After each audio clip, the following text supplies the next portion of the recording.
Depuis plusieurs années, nous voyons l'investissement boursier se démocratiser de plus en plus et désormais, c'est accessible à tous.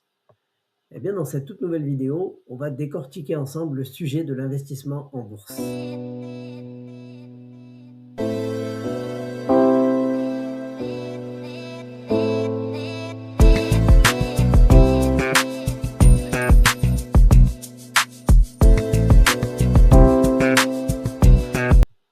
Bonjour à tous et bienvenue pour cette toute nouvelle recette financière.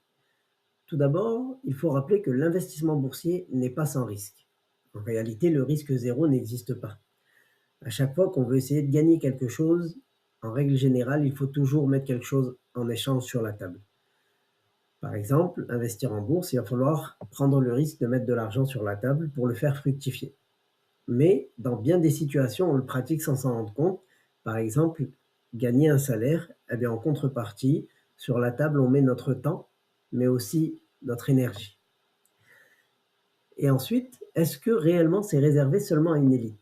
Eh bien, en réalité, désormais, avec de nombreux courtiers qui se sont développés ou encore la plupart des banques traditionnelles qui proposent l'accès à de l'investissement boursier, que ce soit de façon autonome ou de manière gérée ou assistée avec un conseiller financier, c'est accessible justement à de plus en plus de personnes et ça se démocratise. Et j'ai envie de dire, c'est tant mieux. C'est tant mieux parce que, comme on l'a vu dans une des vidéos précédentes, l'inflation vient gruger notre pouvoir d'achat.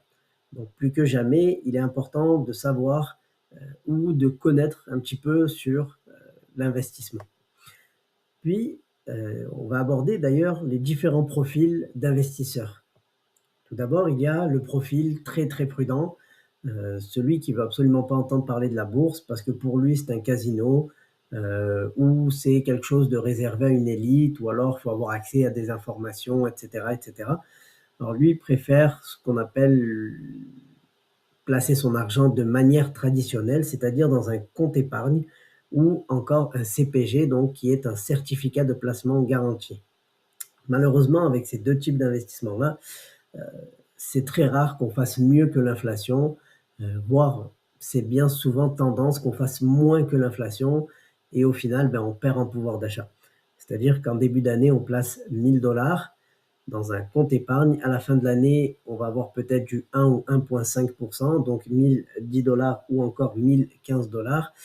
Bien malheureusement, euh, la quantité de choses qu'on pouvait acheter avec 1000 $ en début d'année, à la fin de l'année, souvent il faudra ajouter peut-être 40 ou 50 $ réels pour avoir accès à la même quantité. Donc vous voyez que là, le 1015 ou le 1020 $ ne vient pas à côté le 1040. Donc il y a une perte réelle de pouvoir d'achat d'à peu près 20 $. Encore une fois, ce sont des chiffres fictifs, mais c'est juste pour donner un exemple. Le deuxième type de profil, il y a ce qu'on appelle le bon père de famille. Lui, il a un peu moins de connaissances en bourse. Il est prêt à, entre guillemets, placer son argent. Il sait que l'inflation va lui jouer des tours sur du long terme. Alors, qu'est-ce qu'il fait? Lui, il ne fait pas de stock picking, hein. Je le rappelle, le stock picking, c'est d'aller chercher société par société. Mais encore là, il faut les connaître, il faut maîtriser les bilans comptables, il faut savoir étudier une compagnie. Donc lui, ce qu'il fait, c'est qu'il achète un panier d'actions connu sous le nom de ETF ou encore carrément un indice boursier qui va répliquer soit un secteur, soit carrément une bourse dans l'ensemble. Là, par exemple, on le voit à l'image, le drapeau américain, donc le New York Stock Exchange, qui est donc la bourse américaine, en fait, c'est la plus connue, puis c'est la plus grande bourse mondiale.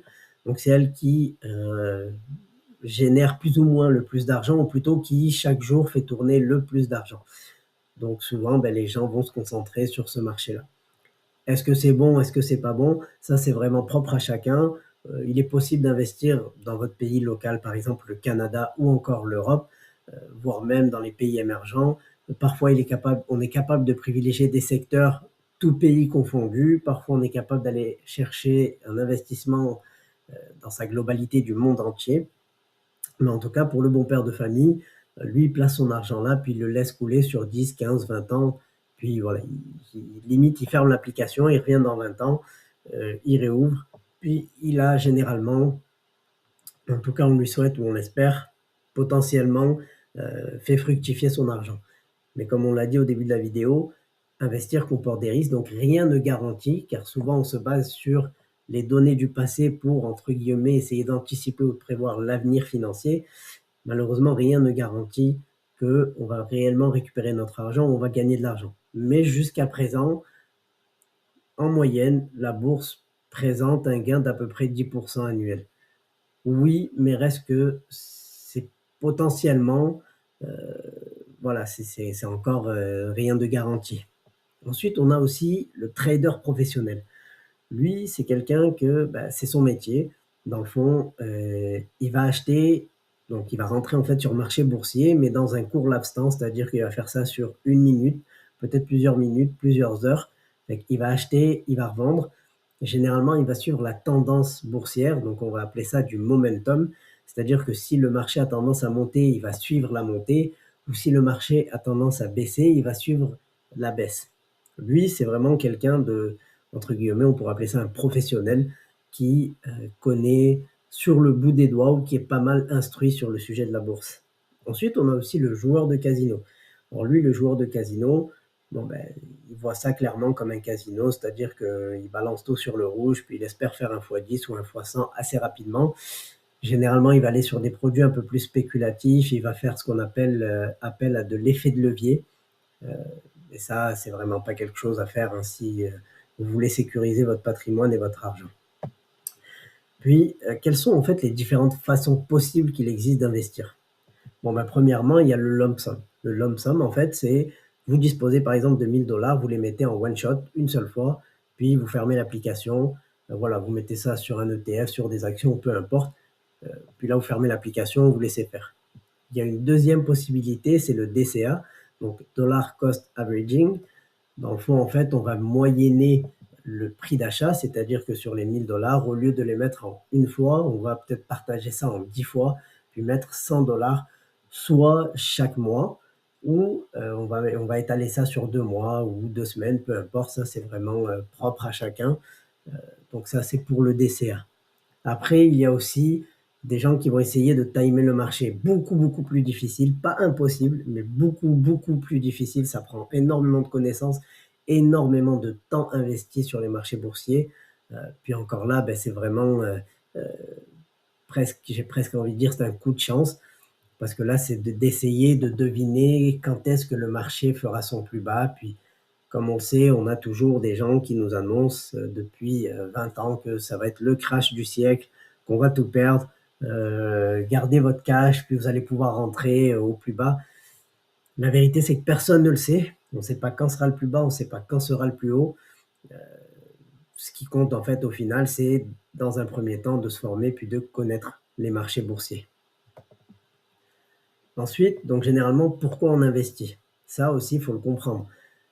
On peut investir soit pour faire fructifier son argent parce qu'on veut avoir accès dans 20, 30 ou 40 ans à une retraite décente. Comme on le sait, le coût de la vie actuel ne fait qu'augmenter, donc une retraite en fait ne nous permettra pas de vivre décemment. Donc ça, ben, ça peut être un critère. Le deuxième critère, ça peut être une personne qui vise la liberté financière, donc qui va investir le maximum possible pour justement se libérer de son emploi à temps plein et pouvoir avoir du temps libre, profiter en famille ou voyager, faire le tour du monde. On a aussi un autre profil, c'est une personne qui va vouloir aller chercher un extra mensuel ou annuel, c'est-à-dire qu'il va placer de l'argent, puis va essayer de générer des dividendes en plus de son travail à côté. Il y a vraiment différentes possibilités, mais ça c'est propre à vous. Moi, pour ma part, pourquoi je révèle jamais aux gens, même à mon entourage, qu'est-ce que j'achète, qu'est-ce que je fais, parce que je vais en profiter justement pour placer un parallèle avec la cuisine, comme j'adore ça. Imaginons que je m'en vais avec 10 personnes que je connais absolument pas ou même que je connais mais très peu. On arrive au restaurant, puis que les 10 personnes me demandent de commander à leur place. Mais vraiment, par pur hasard, personne ne me dit ce qu'il veut, j'y vais, puis je commande. Ben, il y a énormément de risques parce que je peux commander un plat contenant des produits ou des aliments qui va provoquer des allergies chez certains. Et là, ben, ça peut avoir des conséquences assez dramatiques. Ou encore, je vais peut-être commander le bon produit, mettons le bon steak, mais pas la bonne cuisson. Donc, dans le fond, la satisfaction, euh, pour moi, elle vient vraiment de nous-mêmes. Puis il y a une phrase que j'aime me dire, c'est qu'en fait, une réussite, elle se fait seule et un échec, il doit s'assumer tout seul. Donc c'est pour ça que c'est vraiment important de prendre ses responsabilités, notamment dans ce qui concerne l'investissement. Encore une fois, vous pouvez toujours vous rapprocher d'un vrai spécialiste financier, donc d'un conseiller financier ou de quelqu'un accrédité, votre banquier, etc.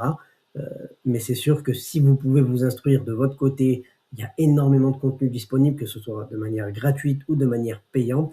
Bien, formez-vous, vraiment apprenez.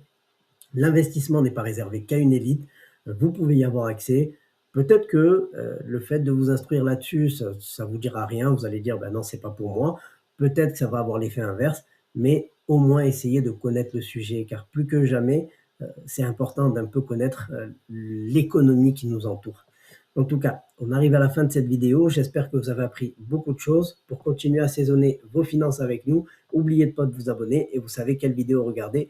À la prochaine!